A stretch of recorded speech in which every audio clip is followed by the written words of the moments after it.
கிறிஸ்துவுக்குள் மிகவும் பிரியமான தெய்வ பிள்ளைகளே, ஆசீர்வாதமான குடும்பம். இந்த நிகழ்ச்சி மூலம் உங்களை சந்திப்பதில் என் இருதயம் கர்த்தருக்குள் மிகுந்த மகிழ்ச்சி அடைகிறது. உங்கள் எல்லாரையும் இயேசு கிறிஸ்துவின் இன்ப நாமத்தினாலும் கிராஸ் டிவி ஊழியங்கள் சார்பாக என் அன்பின் வாழ்த்துக்கள். இன்றைக்கும் நாகர்கோவிலை சார்ந்த முத்துசாமி என்கிற அன்பு சகோதரருக்காக அவங்களுடைய மனைவி மேரி அவங்களுடைய கிட்னி இன்ஃபெக்ஷன் ஆகியிருக்குது, நுரையீரல் பாதிக்கப்பட்டிருக்குது, சர்ரத்தில் பல பகுதிகள் பலவீனப்பட்டிருக்கிறது. அந்த பலவீனங்கள் எல்லாம் மாறணும். மகன் மருமகள் சந்தோஷமாக சமாதானமாக இருக்கணும். கர்த்தர் அற்புதத்தை செய்தருளும்படியாக என்னோடு கூட இணைந்து ஜெபிப்பீர்களா? நான் ஜெபிக்கலாம். அன்பின் தகப்பனே, ஓமை துதிக்கிறோம், ஸ்தோத்திரிக்கிறோம் அப்பா. இப்பொழுதும் அன்பு சகோதரர் முத்துசாமி சகோதரருக்காக, அவங்களுடைய மனைவி மேரிக்காக மிகுந்த கருஷனையோடு கூட நானும் கிராஸ் டிவி ஜெப பங்காளர்களும் இணைந்து ஜெபிக்கிறோம். ஆண்டவரே, கிட்னியில் இன்ஃபெக்ஷன் கர்த்தராகிய இயேசு கிறிஸ்துவின் நாமத்தில் அந்த இன்ஃபெக்ஷன் எல்லாம் மாறட்டும். ஆண்டவரே, நுரையீரலில் காணப்படுகிற பலவீனங்கள் முழுவதுமாய் மாறட்டும். உச்சம் தலை துவங்கி உள்ளம் கால் வரைக்கும் ஒரு புது பலன் உண்டாகட்டும். நீர் அப்படி செய்கிறதற்காக உமக்கு கோடி கோடி ஸ்தோத்திரம் ஆண்டவரே. உங்கள் நாம மாத்திரம் மகிமைப்படட்டும். நீர் அப்படியே செய்தருளும். மகனுக்கும் மருமகளுக்கும் சமாதானம் உண்டாகணும் ஆண்டவரே. பிரிவினைகள் வரக்கூடாது. அப்படி செய்தருளும். செய்கிறதற்காய் நன்றி நன்றி நன்றி. நீங்க பேசுங்க, நாங்க கேட்கிறோம். இயேசு கிறிஸ்துவின் நாமத்தில் ஜெபிக்கிறோம் ஜீவனுள்ள பிதாவே, ஆமென். கிறிஸ்துவுக்குள் மிகவும் பிரியமான தெய்வ பிள்ளைகளே, ஆசீர்வாதமான குடும்பம். இந்த நிகழ்ச்சிக்காக ஆண்டவருடைய பாதத்தில் காத்திருந்து ஜெபித்த பொழுது தெய்வனாகிய கர்த்தர் சொன்ன கர்த்தருடைய வார்த்தை, யுத்தம் உன்னுடையதல்ல, என்னுடையது. இன்னைக்கு உங்க ஒவ்வொருவரையும் பார்த்து தேவனாகிய கர்த்தர் சொல்லுகிற கர்த்தருடைய வார்த்தை, யுத்தம். யுத்தம் இல்லாத மனுஷன் யாரும் கிடையாது. யுத்தம் இல்லாத மனுஷி யாரும் கிடையாது. நம்ம போராடி தான் ஆகணும். இந்த உலகத்தில் பிறந்த ஒவ்வொரு மனிதனும் ஒவ்வொரு மனுஷியும் போராடி தான் ஆகணும். பிசாசோடு போராடி தான் ஆகணும். எதிர் வல்லமைகளோடு போராடி தான் ஆகணும். உலகத்தில் போராடி ஆகணும்.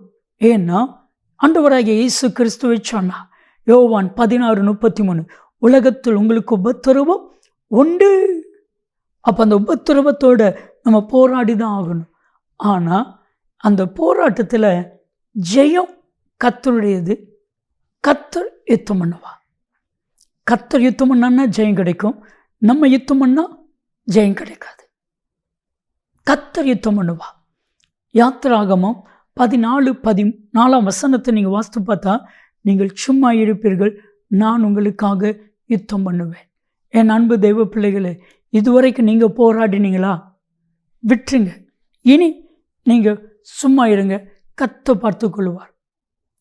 ஒரு அலுவலகத்தில் ஒரு தாயார் பணியாற்றுகிறார்கள். இப்போ எல்லாரும் அந்த தாயாரை சீண்டுவாங்க. ஏன் அப்படின்னா, அந்த தாயார் கோபப்பட்டு பேசுவாங்க. இதை சிலவே வேடிக்கை பார்த்து ரசிப்பாங்க. கர்த்தர் சொன்னா, என் மகளே, நீ சும்மா இரு, நான் உனக்காக யுத்தம் பண்ணுவேன், நான் உனக்காக யுத்தம் பண்ணுவேன். அன்னைக்கு அதே மாதிரி எல்லாரும் இவங்கிட்ட சீண்டி இவங்களை வம்பிழுத்த பொழுது இந்த தாய் அமைதலா கண்ணீர் மல்க செபித்து கொண்டிருந்தாங்க. ஆண்டவரே, இவங்க என்கிட்ட யுத்தம் பண்ண வராங்க, என்னால் யுத்தம் பண்ண முடியல, நீங்கள் யுத்தம் பண்ணுங்க ஆண்டவர். நான் எத்தனை காலம் இவங்களோட போராடுவேன். 2 நாள் 3 நாள் இவங்க பிரச்சனை மேலே பிரச்சனை பண்ணிக்கிட்டே இருந்தாங்க. இந்த தாயார் அமைதலாக இருந்தாங்க. 7வது நாள் யார் யாரெல்லாம் இவங்ககிட்ட பிரச்சனை பண்ணாங்களோ அத்தனை பேருடைய சரத்திலும் ஒரே பலவீனம். பேச முடியல. யார் யாரெல்லாம் இந்த அம்மாவோடு போராடினாங்களோ அத்தனை பேர் ஆஃபீஸ்க்கு வந்திருக்காங்க, பேச முடியல. ஒருத்தருக்கு பேச முடியலன்னா ஏதோ ஒரு வியாதி, 2 பேருக்கு பேச முடியலன்னா ஏதோ ஒரு காரியம். அத்தனை பேருக்கும் இந்த அம்மாட்ட யார் யாரெல்லாம் சண்டை போட்டாங்களோ அத்தனை பேராலும் வாய் பேச முடியலை. அப்போதான் அங்கே இருக்கிற சீனியர் ஒருத்தர் சொன்னாங்க, நான் பார்த்துக்கிட்டே இருக்கிறேன், அந்த தாயாட்ட நீங்கள் வம்பு இழுக்கிறீங்க, கர்த்தர் அந்த தாயாருக்காக நின்று யுத்தம் பண்ணுகிறார். உங்களை பேச முடியாமல் ஆனதுக்கு காரணம் கர்த்தர். அந்த தாயிட்ட மன்னிப்பு கேளுங்க. என்ன ஒரு பெரிய ஆச்சரியம்னா, அந்த தாயிட்ட போய் மன்னிப்பு கேட்ட உடனே இவங்களுடைய உதடு திறந்துச்சு, இவங்களுடைய வாய் திறந்துச்சு. அதற்கப்புறவு அந்த அம்மா மேலே ஒரு பெரிய மதிப்பை கர்த்தர் வைத்தா. ஜனங்களுக்குள் ஒரு பெரிய மதிப்பை கர்த்தர் ஏற்படுத்தினா. என் அன்பு தெய்வ பிள்ளைகளே, உங்களுக்கு விரோதமாய் மனிதர்கள் போராடிட்டு இருக்கிறாங்களா? கர்த்தர் உங்களுக்காக யுத்தம் பண்ண போகிறா. கர்த்தர் உங்களுக்காக யுத்தம் பண்ணுவா. கர்த்தர் உங்களுக்கு ஜெயத்தை கட்டளையிடுவா. நீங்கள் சோர்ந்து போகாதீங்க. ஆண்டவரிடத்தில் சொல்லுங்க, ஆண்டவரே என்னால் யுத்தம் பண்ண முடியாது, நீங்கள் யுத்தம் பண்ணுங்க சொல்லி பாருங்க.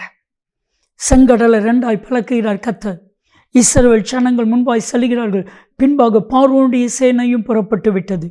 இப்போ இஸ்ரவேல் ஜனங்கள் கதறாங்க, என்ன செய்வது? அப்பொழுதுதான் கர்த்தர் மோசே மூலமாய் பேசினார், நீங்கள் சும்மா இருப்பீர்கள், நான் யுத்தம் பண்ணுவேன். அந்த ரதத்தினுடைய உருளைகள், நம்ம சொல்லுவோம்ல சக்கரங்கள், அது கலந்து ஓட பண்ணினார் கர்த்தர். வருத்தத்தோடைய ரதத்தை நடத்தினாங்க. அவங்களால யுத்தம் பண்ண முடியலை. அவங்க எகிப்தியர் சொன்ன வார்த்தை என்ன தெரியுமா? இஸ்ரவேலுக்காக கர்த்தர் யுத்தம் பண்ணுகிறார்.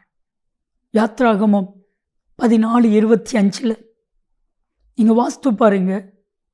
எகிப்திற்கு விரோதமாய் கர்த்தர் யுத்தம் பண்ணுகிறார். ஓடி போவோம். உங்களுக்கு விரோதமாக யார் எழுப்பினாலும் அவங்க ஓடி போவாங்க. ஏன்னா கர்த்தர் யுத்தம் பண்ணுவா. உபாகமம் 28:7 சொல்கிறது, ஒரு வழியாய் வருவார்கள், 7 வழியாய் ஓடி போவார்கள்.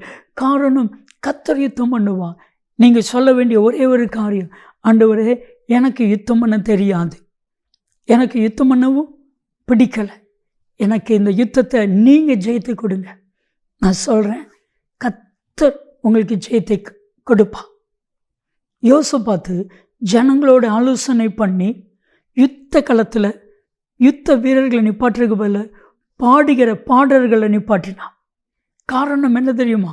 கர்த்தர் சொன்னா, இந்த யுத்தம் உங்களுடையதல்ல, இந்த யுத்தம் என்னுடையது, நீங்கள் எனக்கு விட்டு கொடுங்க. இஸ்ரவேல் ஜனங்கள், யூத ஜனங்கள், யோசபாத் ராஜா ஆண்டவருடைய கரத்தில் விட்டு கொடுத்தான். அவன் சொல்ல ஜெபம் என்ன தெரியுமா? 2 நாளாகமம் 20:12 ஆண்டவரே எனக்கு பலன் இல்லை, என்ன செய்வது சொல்லி தெரியலை, ஆன்சப் ஆகிய எங்கள் கண்கள் உண்மை நோக்கி இருக்கிறது. கர்த்தர் யுத்தம் பண்ணினா. அதே அதிகாரத்தில் 15ஆம் வசனத்தை நீங்கள் வாஸ்து பார்த்தா, 18ஆம் வசனத்தை வாஸ்து பார்த்தா, யுத்தம் உங்களுடையதல்ல கர்த்தருடையது, கர்த்தர் யுத்தம் பண்ணினார். இப்பொழுது யுத்தம் உங்களுடையதல்ல கர்த்தருடையது, கர்த்தர் யுத்தம் பண்ணுவார். என் கூட இணைந்து ஜெபிப்பீர்களா? அன்பின் பரலோக பிதாவே, உம்முடைய பிள்ளைகளுக்காக நீர் யுத்தம் பண்ணுவீராங்க.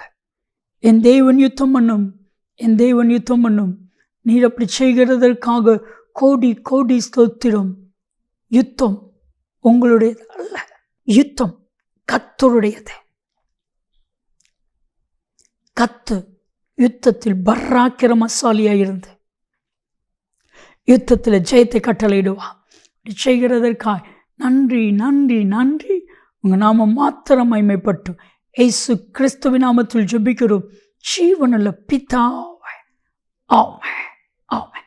யுத்தம் உங்களுடையதல்ல கர்த்தருடையது. நன்மையும் கிருபையும் ஆசீர்வாதங்கள் நிச்சயமாக உங்களை தொடரும். ஆமென் ஆமென்.